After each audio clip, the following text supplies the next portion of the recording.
Assalamualaikum warahmatullahi wabarakatuh. Namaku Ahmad Ibrahim. Aku punya cerita nih, yang aku yakin banget hampir dari kalian semua gak pernah tahu cerita ini. Penasaran kan? Jangan di skip. Tapi sebelumnya jangan lupa subscribe channel ini, karena dengan subscribe berarti Anda membantu jalan dakwah bagi kami, dan klik like-nya karena uang parkir di channel ini cukup dengan tombol like aja. Gak perlu repot-repot nyiapin uang receh ataupun segala macam. Oke? Unik juga ya kalau ada kalimat kayak gini. Hei, Antar Igal, kamu laki-laki, kok seneng banget sih kontekan sama Uti? Nah, kalau yang Uti bilang gini, ya Uti, ngapain kamu deket-deket sama si aku? Ya, itu merupakan cerminan dari akhlak seseorang.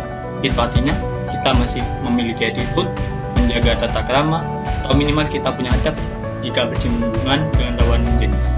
Tapi bukan berarti kita nggak boleh berkumpul, sharing, ataupun diskusi, ataupun segala macam dengan mereka. Kita harus bisa beradaptasi dengan situasi yang ada. Gimana caranya? I hope you believe, guys.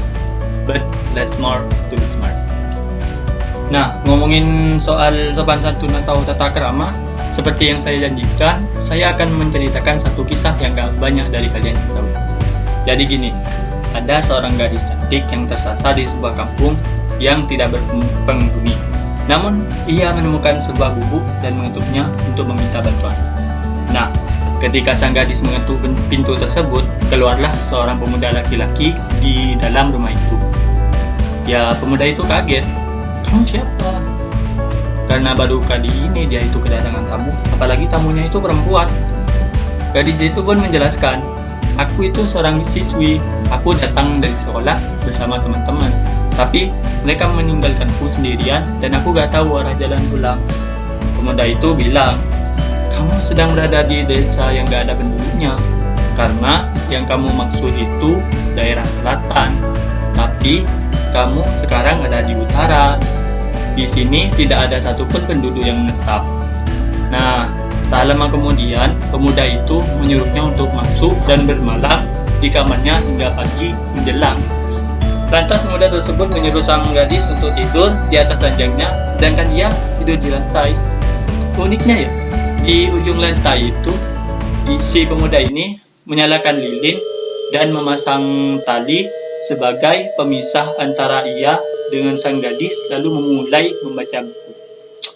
Cukup creepy gak sih? Bayangin loh, kalau kalian kesasar, lalu kalian diajak nginep di rumah seseorang yang gak kamu kenal sebelumnya, tapi tiba-tiba dia itu masang tali di sudut kamar, nyalain lilin, terus dia itu membuka buku yang kita gak tahu itu bukunya apa, dan kita juga gak bisa nebak endingnya itu seperti apa.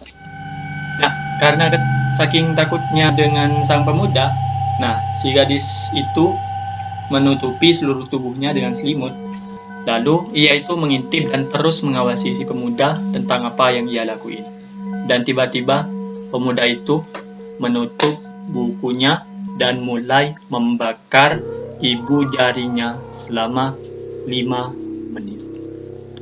Tapi tak sampai di situ, dia juga membakar jari-jarinya yang lain. Nah, gadis ini gak percaya dengan apa yang barusan dia lihat gitu. Dia menangis diam-diam lah. Dan karena takut dan khawatir jika pemuda itu jelmaan makhluk halus yang sedang mencari tumbal. Hingga akhirnya tidak satupun dari mereka yang tertidur. Nah, keesokan harinya ini, pemuda itu mengantarkan si gadis pulang ke desanya. Tapi setibanya di rumah itu, si gadis menceritakan pemuda aneh itu kepada ayahnya. Ya, kemarin saya bertemu dengan seorang pemuda. Dia itu gini. Ya, si ayah gak percayalah dengan pernyataannya. Nah, si ayah ini ya menyamar jadi musafir yang tersesat.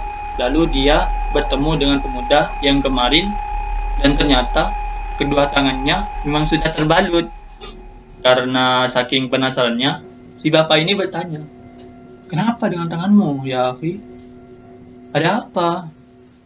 Nah, pemuda itu menjawab, kemarin saya kedatangan seorang gadis cantik.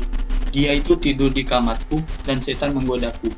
Di saat aku sudah tidak tahan dengan godanya, aku pun membakar salah satu jariku untuk mengingat api akhirat yang akan datang, dan agar terbakar pula syahwat setan dari jariku sebelum iblis berhasil menipuku.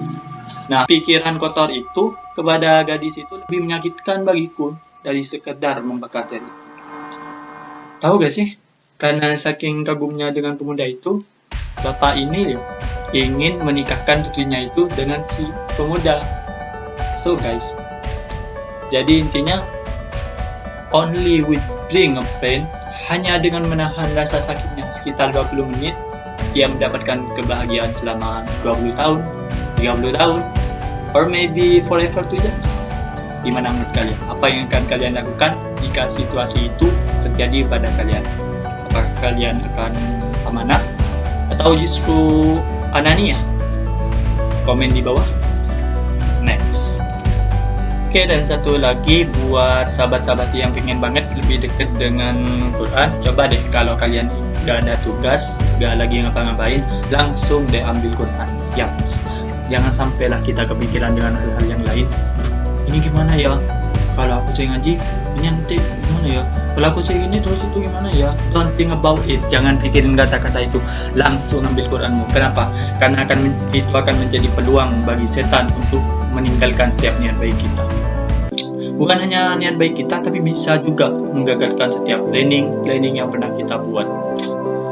Kalau kalian tahu, petaka terbesar dan yang paling berbahaya sepanjang sejarah umat manusia adalah di saat dia mulai menjauhi Allah dan melupakan Quran. Sekian dari saya. Wassalamualaikum warahmatullahi wabarakatuh.